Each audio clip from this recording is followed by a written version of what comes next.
Alors, si on rentre un peu dans l'esprit des candidats aujourd'hui, on a vu qu'on avait 3 écoles spécialisées, une école généraliste. Alors, je vais demander aux écoles spécialisées, qu'est-ce que vous diriez à un candidat qui se pose la question de se dire, est-ce que j'ai vraiment envie de faire une école spécialisée tout de suite? Et à contrario, à quelqu'un qui se poserait la question de savoir, est-ce qu'une école généraliste est la meilleure option pour moi? Parce que, est-ce qu'on est obligé d'aimer, par exemple, forcément la bio pour faire une école comme Subiotech, l'aéronautique pour faire une école comme l'IPSA, l'informatique? Et pour vous, Véronique, est-ce que justement, si on ne sait pas trop quoi faire, est-ce qu'une école généraliste est le meilleur des choix possibles? Je vous laisse rebondir là-dessus. C'est une question très intéressante. Il n'y a pas, de toute façon, une seule fois en journée porte ouverte, on ne nous pose pas la question. Est-ce que je ne vais pas me tromper si je choisis une école d'informatique ou voilà, en biotechnologie ou en aéronautique? Et puis, est-ce que je suis suffisamment passionnée? C'est la question qu'on nous pense. Est-ce que je suis suffisamment passionnée pour être légitime pour aller dans ce type d'école? Alors, l'idée n'est pas d'être passionné d'emblée. Il faut être intéressé et savoir que dans cette école-là, on va vous donner les codes, on va vous donner les outils, on va vous donner les pratiques, on va vous donner le réseau pour aller plus loin et faire de vous des véritables ingénieurs passionnés.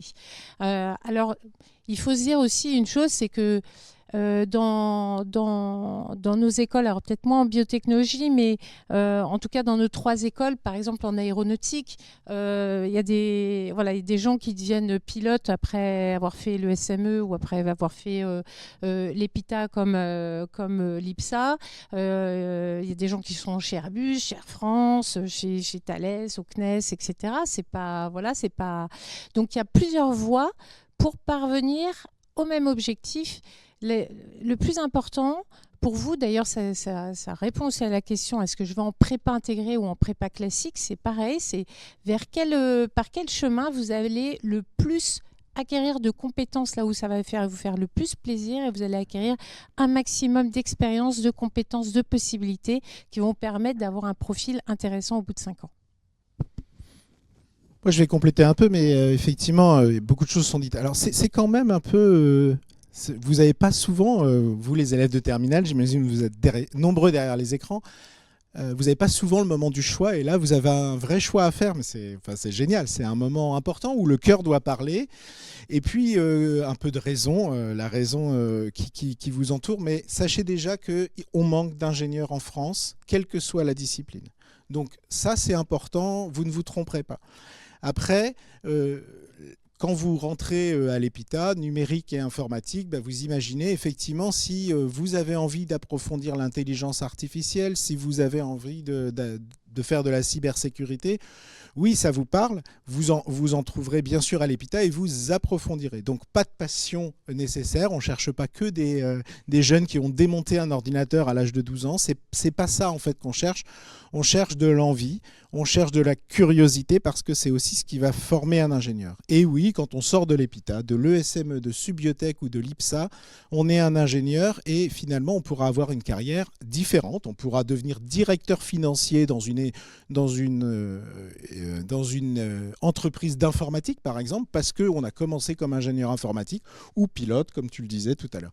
Donc, ou directeur d'école. Mais voilà, sachez bien que c'est... pas nécessairement vous enfermer quelque part que de choisir l'EPITA en informatique. Mais je te laisse compléter sur la partie biotech éventuellement. Oui, alors tout à fait. C'est vrai que, biotechnologie, il y a des sciences du vivant dans le programme, mais aux côtés d'autres sciences et des sciences de l'ingénieur. Et on a finalement une très grande diversité de carrières. Et en fait, à Ségolène, j'ai un alumni qui est devenu pilote, je tiens à te le dire, voilà.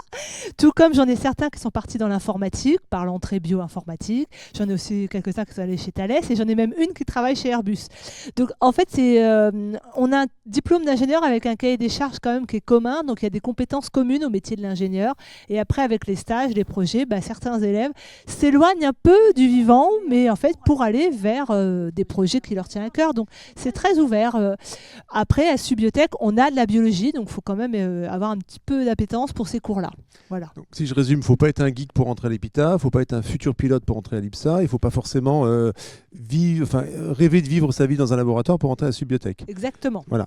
Véronique, donc là, vous avez une école qui propose finalement plusieurs choses, beaucoup de choses. Oui, effectivement.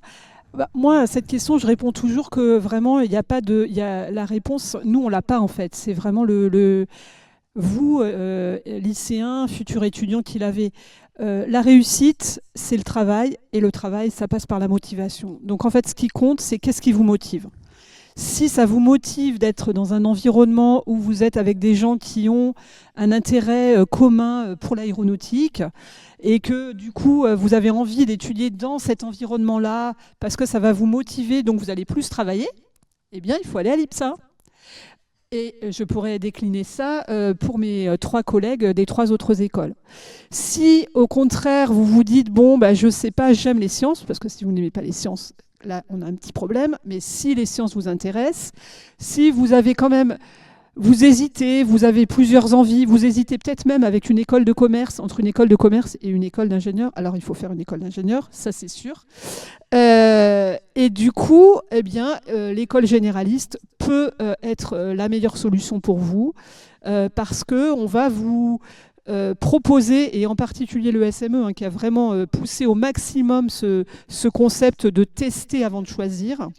Donc voilà, il y a un parcours numérique et robotique, donc peut-être pour les gens qui avaient hésité avec l'EPITA et qui finalement sont venus à l'ESME, un autre parcours autour de l'aéronautique et des transports en général, un autre parcours autour de la santé, des biotechnologies.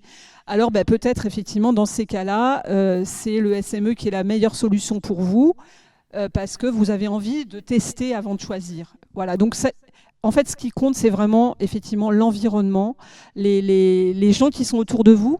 Est-ce que vous avez envie de gens qui sont peut-être plus différents, ou en tous les cas qui n'ont pas forcément exactement un centre d'intérêt commun forcément avec vous? Voilà. Encore une fois, c'est ça qui fera votre réussite, c'est votre motivation, et c'est le fait d'être dans une école où vous vous sentez bien parce que ça correspond à vos envies.